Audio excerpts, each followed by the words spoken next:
Trabajadores y usuarios de la Fundación San Rosendo peregrinaron este lunes al Santuario de los Milagros en Baños de Molgas para celebrar la jornada dedicada a los mayores y a los enfermos. Bueno, sí, tiña moitas ganas de conocer eso, moitas ganas.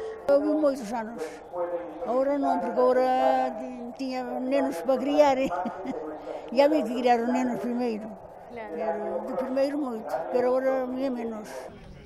Más de 550 personas, entre usuarios y trabajadores de 28 centros ourensanos de la Fundación, participaron en la novena de los Milagros, asistiendo al oficio religioso de las 12 de la mañana y celebraron una comida posterior que organizan los centros de la Fundación.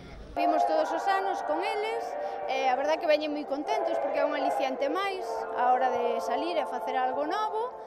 E nada, estamos con eles, escoitan a misa, vamos comer cos demais geriátricos, somos da Fundación San Rosendo, e despois de comer, por sempre vamos leválos aí a tomar un café e así, bueno, que lle apetezca. De esta forma se pretende convertir esta peregrinación en una convivencia entre usuarios y trabajadores de diferentes centros. Ya hace tiempo que venimos. Aquí vamos a misa e despois comemos aquí. O que fixemos sempre, fazer unha visita á Virgen, pero foi o que máis podemos fazer porque nos poden nós cando sentaran as guiris para a iglesia. Pero bueno, nosa idea é boa.